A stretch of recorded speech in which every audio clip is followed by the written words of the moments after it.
There is a quiet tension in your chest every time someone rings the doorbell. You hear the knock, and something inside you freezes. It's not fear in the ordinary sense. It's not that you're afraid of people. It's deeper than that. You simply don't want them near. You don't want to prepare, to entertain, to perform. You want peace. You want your own space untouched. And yet, somewhere in you, you wonder why it feels so intense. CARL Jung believed that every preference holds, meaning that behind every discomfort lives a story. So when you say, "I don't like having visitors," your mind may chalk it up to introversion or needing alone time. But your soul knows it's more than that. It's a form of protection, a way of guarding, something fragile inside you that the outside world has, at some point, disrespected or misunderstood. You might have learned early on that when people enter your space, they don't always bring warmth. Sometimes they bring expectations. Sometimes they bring chaos. Sometimes they stay too long or take too much. And even if no one ever said it out loud, you picked up the message. The presence of others is something to endure, not enjoy. So your body remembers. It remembers the disruption, the noise, the feeling of being invaded. Not physically, but energetically. People walking in without seeing you, without really being present, without honoring the softness of your inner world. And now, as an adult, every time someone shows up, your nervous system prepares for impact. You say it's nothing. You just prefer your own company. You just like your space, clean, quiet, and undisturbed. But the truth is, you feel safest when you are not being observed, when no one's energy is demanding something from you, when you don't have to manage the subtle tension of being polite, when your body wants to be alone. And this doesn't mean there is something wrong with you. It means there is something deeply intuitive about you, something that knows when it's being flooded, something that cannot fake connection, something that can only soften in spaces where it feels safe, silent, and unseen. Jung would call this an unconscious defense mechanism, not a flaw, but a coping structure, a psychological pattern born from the need to protect your core essence, not because people are always bad, but because your energy is sensitive. You don't just feel people's words, you feel their intentions, their projections, their emotional noise, and your home becomes your sanctuary, because it is the only place where those frequencies are quiet. But what does this say about your soul? It says your soul has known intrusion. It says your soul has been accessed without permission. It says you are the kind of person who needs boundaries, not just physically, but spiritually. And when you say no to visitors, it's not just about avoiding interaction. It's about reclaiming your energy. It's about choosing not to absorb more than you can process. You may have grown up in a home where privacy wasn't respected, where emotional regulation was rare, where people entered your space without knocking, both literally and emotionally. And so now, even a kind knock feels like a threat to your center. Not because you dislike people, but because your system equates presence with pressure. And still, you wonder if this makes you cold, if this means you're disconnected, if something in you is broken. But what if this preference isn't dysfunction at all? What if it's wisdom? What if your discomfort around visitors is your intuition showing you how sacred your energy really is? What if it's your soul teaching you that not everyone deserves access to your space just because they want it? We are taught to be welcoming, to smile at the door, to let people in. But no one teaches us how to say no when our nervous system is already overstimulated. No one teaches us that it's okay to preserve our own energy without guilt, especially if we're sensitive, especially if we're healers, especially if we've spent years being overly available to everyone else. So you protect yourself, you say no, you avoid invitations, you pretend you're not home. And while the world may label this as antisocial, your soul calls it sacred maintenance. It is not isolation, it is emotional hygiene. CARL Jung once said, "Solitude is where the soul finds its deepest clarity." And maybe that's what you've been doing all along, protecting the space where your clarity lives. Because every time someone enters your home, your thoughts get louder, your body gets tenser, your energy starts managing theirs. And sometimes, you don't even notice it happening until after they leave, and you feel exhausted for hours. This isn't about being selfish. It's about understanding your limits. It's about honoring the invisible signals your body has been sending for years. And it's about trusting that you don't need to justify your boundaries to anyone, especially when those boundaries are what keep you grounded. Still, the guilt comes. The voice that says you should be more open, that you should welcome people in, that saying no makes you difficult. But here's the truth. You were not born to be accessible to everyone. You were born to be whole. And sometimes wholeness requires solitude, requires silence, requires space that is only yours. There will come a time when someone's presence will feel like an extension of your peace instead of a disruption. Someone whose energy doesn't require you to perform. Someone who respects the stillness you've created.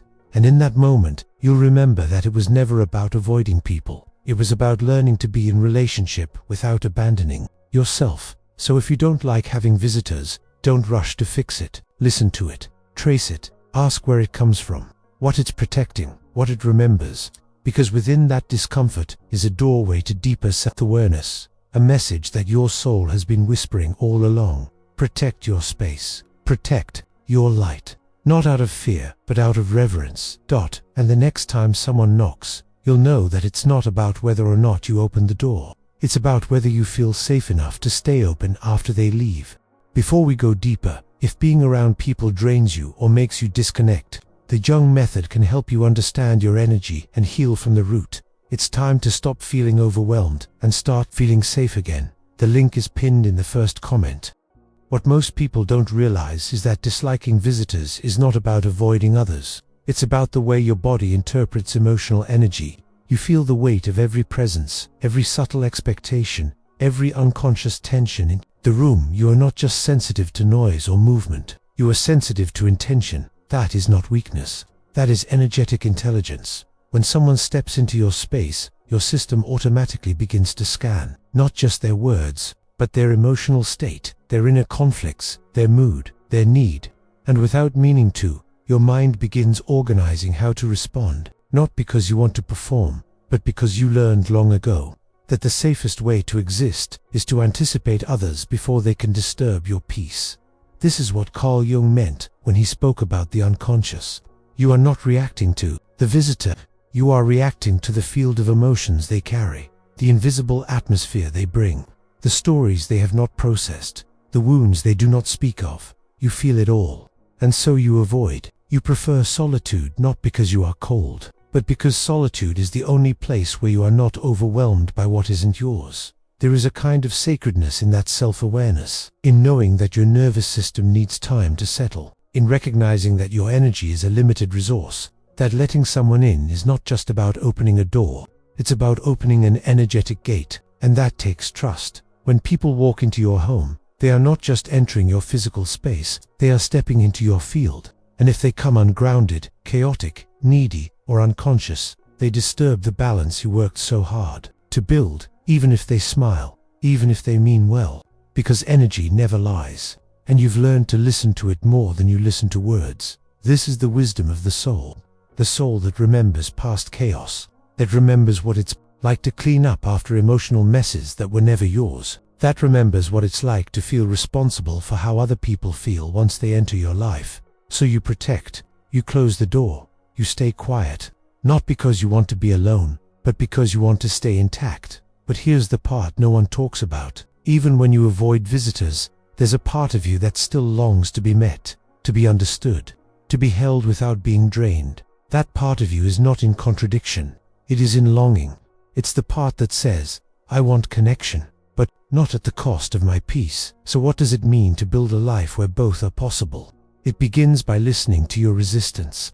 Instead of shaming yourself for wanting space, ask what your resistance is protecting. Is it protecting your energy, your freedom, your emotional equilibrium, your inner child? When you stop judging your boundaries and start listening to them, you begin to see they are not walls, they are signals. Signals that help you discern who feels safe and who feels heavy. Carl Jung taught that individuation.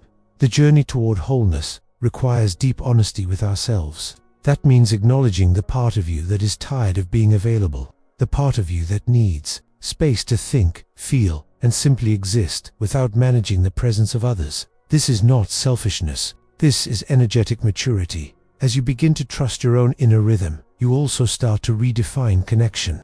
You realize that true intimacy doesn't mean physical proximity. It means energetic harmony. It means being with someone whose presence soothes your system instead of activating it. Someone whose energy feels like quiet, even in conversation. Someone who respects the sanctity of your solitude, And here's the truth. Most people are not taught to honor spaces like yours. They are taught to push, to enter, to expect access. They knock and keep knocking. They assume availability. They label distance as rudeness. But that is not your responsibility. Your responsibility is to honor your alignment, to protect the temple you've built inside your home and inside your heart. You are allowed to say no. You are allowed to close the door. You are allowed to choose stillness over stimulation, because only in stillness do you return to yourself. Only in stillness can your soul be heard. And when you finally meet someone who understands this, you'll know. They won't ring the bell with urgency. They won't barge into your space. They will approach softly. They will wait for you to open, not out of pressure, but out of peace. They will sit in your energy without disturbing it. And in that moment, you'll feel something rare. You'll feel safe.